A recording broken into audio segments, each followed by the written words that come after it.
তাহলে আমরা যেটা শিখেছি সেটা হলো উড লাইক টু। কি শিখেছি? Would like to, want to, would like to, want two.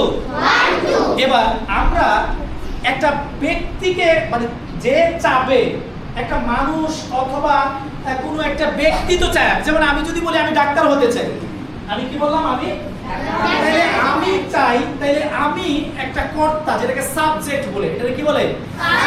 Subject. আপনারা সবসময় মনে রাখবেন একটা সেন্টেন্স, এই যে আমি কথা বলি, আমি তোমাদেরকে ইংরেজি শিখাইতে চাই, আমি তোমাদের সাথে ইংরেজিতে কথা বলতে চাই, এগুলা এক একটা বাক্য। এগুলা কি?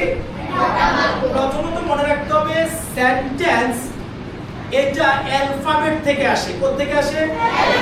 অ্যালফাবেটের বাংলা হলো বর্ণমালা। অ্যালফাবেটের বাংলা কি?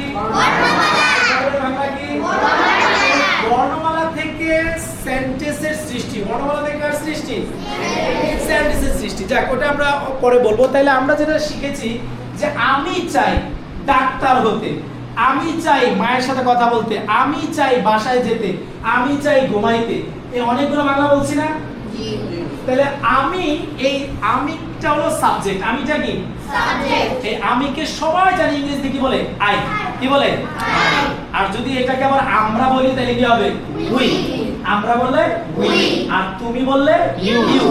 তার মানে সাবজেক্ট এখানে তিনটা পেয়েছি। একটা হলো I, we, you. I, we, you. তো আমি যদি বলি তুমি চাও তাহলে ইউ ওয়ান্ট, ইউ ওয়ান্ট। আমি চাই, আই ওয়ান্ট, আই ওয়ান্ট। আচ্ছা, এবার যদি বলি আমরা চাই, উই ওয়ান্ট। আচ্ছা, এই এতটুকু পর্যন্ত থাকার পর এরপরে আমরা একটা কাজ করব। এই ওয়ান টু এরপরে একটা ভার্ব লাগবে। কি লাগবে? দেখো, তুমি এখানে মাদ্রাসায় আসছো, তুমি বললা কি উস্তাদকে যে আমি একটু বাইরে যেতে চাই। এই যে যাওয়াটা, এটা একটা ভার্ব। এটাকে কি বলে?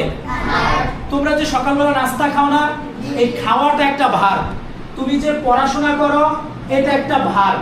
তো আমরা প্রথমত তিনটা জিনিস জানবো। একটা সেন্টেন্স করতে প্রথমে একটা সাবজেক্ট লাগে। কি লাগে? সাবজেক্ট। এরপর একটা ভার্ব লাগে। এরপরে কি লাগে? ভার্ব। এরপর একটা অবজেক্ট লাগে। কি লাগে? অবজেক্ট। অবজেক্ট। তার মানে আপনারা জানেন যে একটা সেন্টেন্স তৈরি করতে তিনটা জিনিস লাগে। কয়টা জিনিস? কি কি? Subject, verb, object. Subject, verb, object. একটা সেন্টেন্স তৈরি করতে কি লাগে? সাবজেক্ট, সাবজেক্ট, এখন আমি একটু ভাত খাবো, কি করব? একটু ঘুমাবো, একটু মনে করো যে খেলাধুলা করব। এখন আমি যদি বলি আমি চাওয়া অর্থে কি পাইছিলাম? Want to. কি পাইছিলাম? আরেকটা শব্দ পাইছিলাম কি? Would like to. আরেকটা কি পেয়েছিলাম? Would like two. জি, এবার আপনি একটু খেয়াল করেন। আমি এখন বললাম কি আমি ভাত খেতে চাই। আমি কি চাই? ভাত খেতে চাই। আই ওয়ান্ট টু এরপর একটা ভার্ব লাগবে। যে খাওয়াটা ইংলিশে বলা ইট। ইংলিশে কি বলা হয়? ইট। যাওয়া ইংরেজি কি? গো।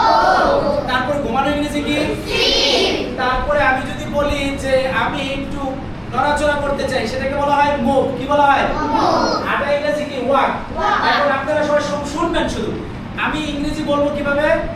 I want to move. I want to move. মানে কি? আমি নড়াচড়া করতে চাই। I want to sleep. I want to sleep. তাহলে want এর পরে আমরা একটা ভার্ব নিচ্ছি। কি নিচ্ছি?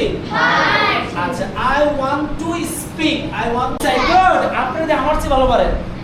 সরি, আমি তো আগে জানতাম না। আপনি তো অনেক ভালো পারেন। তাহলে আউটসাইড ইংরেজি কি? বাইরে। ইংরেজি। আচ্ছা, আউটসাইড হলো বাইরে। আউটসাইড কি? বাইরে। আর ইনসাইড? ভিতরে। ইনসাইড? ভিতরে। মনে থাকবে? আউটসাইড বাইরে, ইনসাইড ভিতরে। আচ্ছা, এই তো আমরা ভালো ইংরেজি শিখে ফেলেছি। এখন আমি বাইরে যেতে চাই। দেখো, I want to go. I want to go. কোথায় যেতে চাই? বাইরে। তারপরে outside. I want to go outside. I want to go outside. আমি ভিতরে যেতে চাই। I want to go inside. আচ্ছা, তার মানে আমরা এখন শিখলাম আমরা যখন বলবো তাহলে সাবজেক্ট কি দেব? উই। সাবজেক্ট কি দেব? উই। আর তুমি তোমাকে যখন ইন্ডিকেট করব তখন সাবজেক্ট কি দেব? ইউ। আচ্ছা, এখন তুমি বাসায় গেছো। বাসায় যাওয়ার পর তুমি তোমার আম্মুকে বলছো কি আমি ভাত খেতে চাই। কি বললা? বলো না যে আমি নাস্তা খেতে চাই, ভাত খেতে চাই, বলো না? তখন তুমি যে কি বলবা যে আমি চাই, আজকে শিখছো হলো যে আমি চাই, আই ওয়ান্ট টু। খাওয়া ইংরেজি ইট, খাওয়া ইংরেজি কি? তাইলে ভাত ইংরেজি কি? ওই রাইসটাই হলো অবজেক্ট, ভার্বের পরে যেটা বসবে সেটাই হলো কি অবজেক্ট। তাহলে আমরা বলছি একটা সেন্টেন্সের কয়টা মানে এলিমেন্ট অথবা প্রথমত, ফার্স্ট অফ অল মানে কি? তাহলে আমি বলছি প্রথমত আমরা ইংরেজি শিখতে চাই, first of all we want to, we want to. এবার শেখা ইংরেজি কে জানে বলেন? লার্ন। কে বলছে এটা? Thank you very much. জি, লার্ন মানে শেখা, লার্ন মানে কি? শেখা। আবার আমরা যারা শিখতেছি আমাদেরকে বলা হয় লার্নার, আমাদেরকে কি বলা হয়? লার্নার। শুনেন, লার্ন মানে শেখা, লার্ন মানে কি? শেখা।